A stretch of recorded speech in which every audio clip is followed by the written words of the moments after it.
C'est parti, bienvenue dans cette nouvelle vidéo. Donc aujourd'hui c'est la suite de la suite parentale. Pour le coup on la termine, on la finit, on la décore.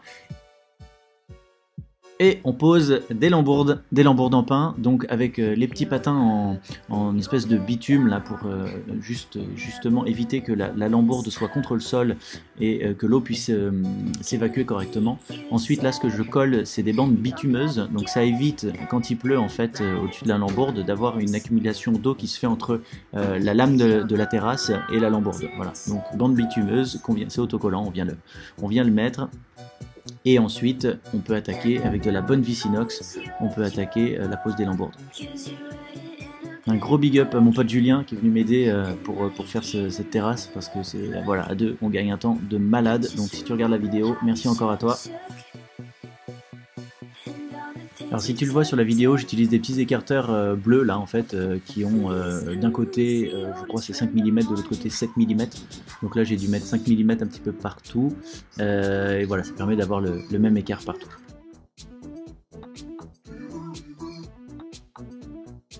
Allez, on repasse à l'intérieur et donc je sais pas si tu te souviens dans la précédente vidéo, je vais te mettre d'ailleurs le lien parce qu'il faut absolument que tu aies vu la vidéo d'avant, donc je te le mets au-dessus.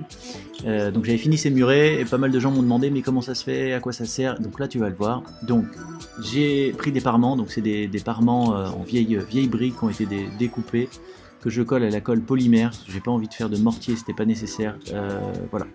Et ensuite tu vas voir, je joins toi et tu peux t'abonner sur mon compte Instagram si tu as envie de me suivre au jour le jour.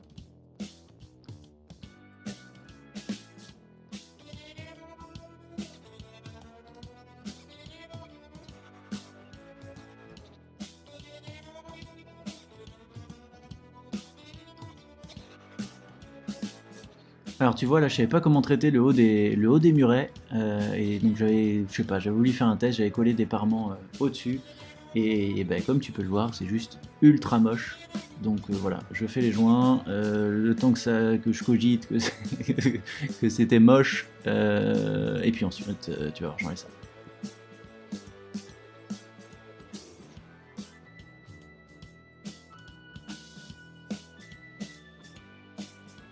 Comme quoi le mastic polymère ça tient super bien, c'était juste une grosse galère à enlever.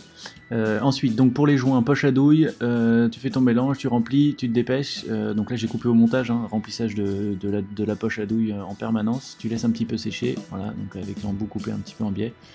Tu laisses sécher, ensuite tu viens lisser avec un fer à joint, je crois que ça s'appelle comme ça.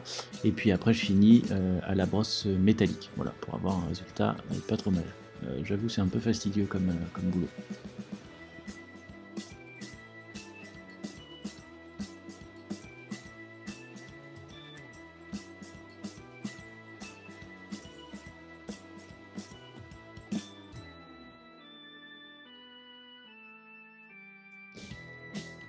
Donc là, oui, donc au niveau de la finition du haut du muret, j'ai opté pour une plaque métallique sur laquelle, bah voilà, je viens poser la verrière.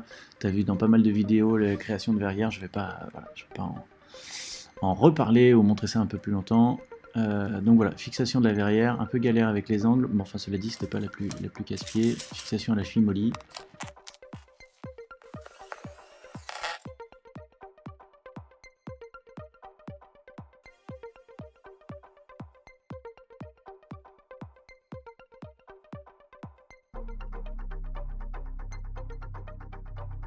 Alors là, grosse astuce, je me suis bien amusé, je suis content que ça ait fonctionné. Donc comme tu sais, avec la RT 2012, au niveau des isolations, c'est hyper carré, il faut faire vraiment attention, surtout en toiture, puisque là où il y a des problèmes en fait, de déperdition thermique, c'est souvent en toiture. Donc j'étais obligé, je voulais au départ mettre des isolants minces et tout ça, mais j'avais pas vraiment confiance, voilà. Donc 30 cm de laine de verre pour le moment. Le seul souci, c'est que donc, ça ne me permettait pas de garder les poutres apparentes. Donc je me suis dit comment trouver ça. Donc j'ai récupéré en fait les poutres de l'ancienne maison qui a été démolie. Je les ai coupées à la scie radiale. J'ai fait des petites bandes de 4 cm. Donc comme ça en fait j'ai des vieilles poutres comme tu vois là, qui ont vraiment vécu. La petite astuce, donc je colle mon scotch de protection, donc là c'est le Tesa Precision Mask là. Donc je le colle avant, c'est beaucoup plus simple. Je viens le coller avec mes étais troisième main là, aussi c'est pratique. Pareil la colle là, hyper puissante, une colle polymère.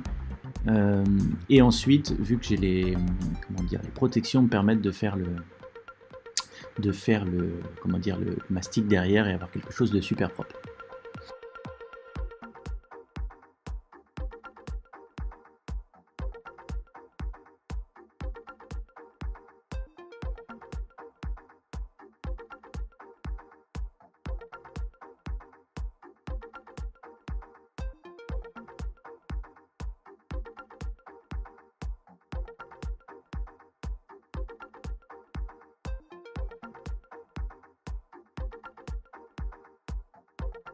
Donc là j'attaque la partie un peu plus technique de la verrière, j'étais obligé de la faire sur place parce qu'honnêtement je pense pas avoir les connaissances, ça faisait trop d'angles, il y avait à la fois la sous-pente, l'angle à 45 du espèce du triptyque là, donc c'était un peu galère. Et, pareil avec la sous-pente, j'ai dû prendre une cornière, la couper en deux pour faire 2 bandes pour la ressouder, bon bref. L'avantage aussi d'avoir fait ça sur place, donc là je crée, pareil, je te passe un petit peu tous les détails, mais je crée la porte de la verrière. L'avantage de l'avoir fait sur place, c'est que là en fait je me suis pas fait avoir, c'est-à-dire que tu vas pouvoir voir après l'alignement des carreaux entre la partie haute et la verrière, malgré les différences d'épaisseur en fait, j'ai pu les faire tomber pile poil quoi. Donc ça c'était l'avantage, je pense que honnêtement si je l'avais fait en atelier je me serais planté. Là tu vois, voilà, là on le voit, c'est vraiment bien aligné, donc un peu coup de bol. Donc là pareil j'ai trouvé des gonds, j'avoue c'est la première fois que je faisais une porte en acier comme ça, franchement c'était l'éclate. J'ai trouvé des gonds à souder tout bête, un fournisseur d'acier, voilà, tu veux bien les mettre en place. Par contre pas simple quoi, l'acier dès que tu le soudes il a tendance à se rétracter et voilà, à plier un petit peu, donc voilà, pas hyper simple.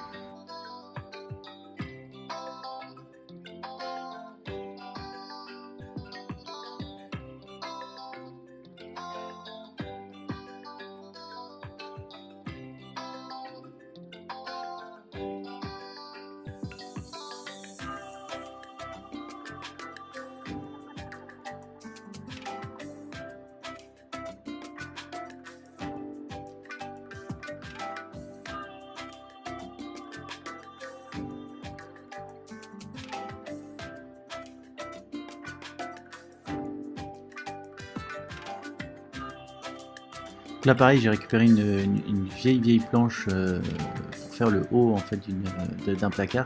Donc j'essaie de, voilà, comme d'habitude, de rationaliser l'espace, de faire en sorte de perdre le moins d'espace possible. Et le dessus de l'escalier là me permet de faire un rangement assez important. Donc la vieille planche en haut pour faire une vieille étagère, je regroupe les parements que j'avais laissé dépasser exprès on va dire, et avec le laser voilà, je commence à créer un petit placard. Je cache aussi tout ce qui est nourrice d'arrivée d'eau, tout en laissant une trappe d'accès en fait. En gros, je sais pas si on le voit sur la vidéo, mais je laisse l'accès à cet espace-là, juste en soulevant la planche. Voilà. Je cale les portes et puis ensuite j'installe les échelles.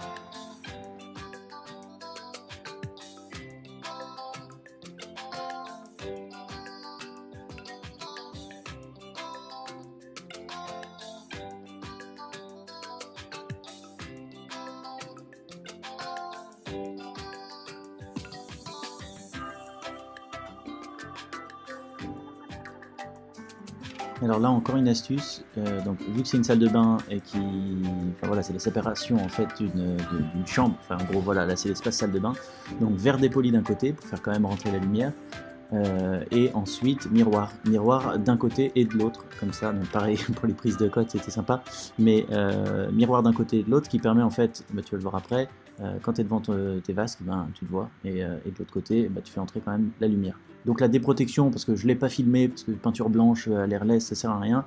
J'ai remis un coup de peinture, puis il y a un petit peu les traces de soudure, il y avait le placard à peindre, voilà. Et là j'attaque la peinture du sol. Alors je sais qu'il y en a plein qui vont me dire « Waouh, mais ce sol il était tellement beau, pourquoi, mais pourquoi tu l'as peint? Alors, juste pour préciser, que je remette les choses au point. Sur la vidéo, vraiment, comment dire, le parquet a l'air magnifique, ce qui n'est absolument pas le cas. Ça reste, c'est pas horrible non plus, ça reste un parquet en pain. Et si vous allez voir dans les grandes surfaces la finition du parquet en pain, vous allez vous rendre compte par vous-même que c'est pas fou. Et puis surtout, ça n'allait absolument pas voilà, avec la déco que je voulais faire. Donc voilà.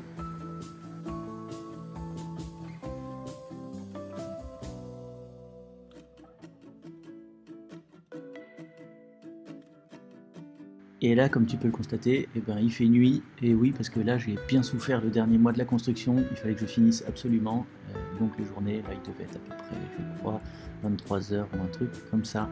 Une peinture de l'escalier avec une peinture spéciale pour le sol, bah, de toute façon toutes les peintures sont des peintures spéciales pour le sol, là pour le coup, là c'est peinture de chez Faro & Ball, et voilà. Et là je te spoil un peu la prochaine vidéo, parce que ce sera l'aménagement du premier étage.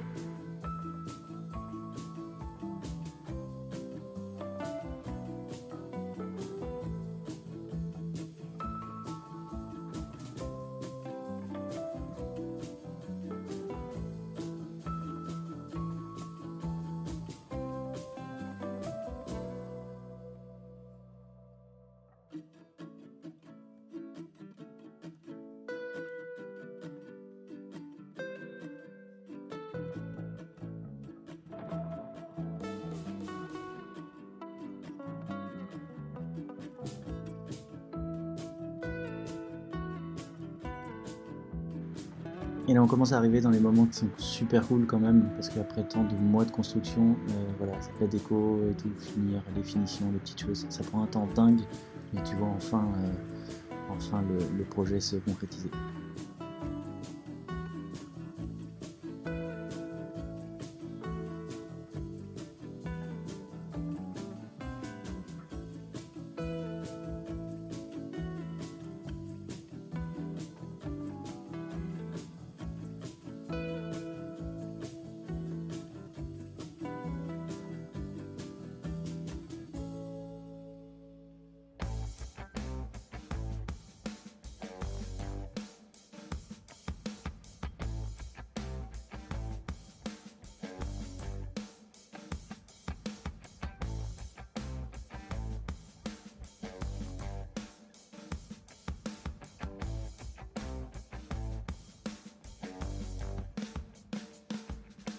Alors je sais aussi qu'on va me demander, les radiateurs viennent de chez Hudson Reed, donc sur le site internet, voilà. C'est plutôt abordable, plutôt sympa, et pareil, une nouvelle collection qui est arrivée là, qui est juste géniale, style un peu Indus. Donc voilà, si tu veux aller jeter un coup d'œil, tu peux y aller. Hudson Reed, je te mets le lien dans la description.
Ça y est, on arrive sur la fin de la vidéo. Donc si ça t'a plu, n'hésite pas, tu nous mets un petit pouce bleu, vraiment, ça fait super plaisir.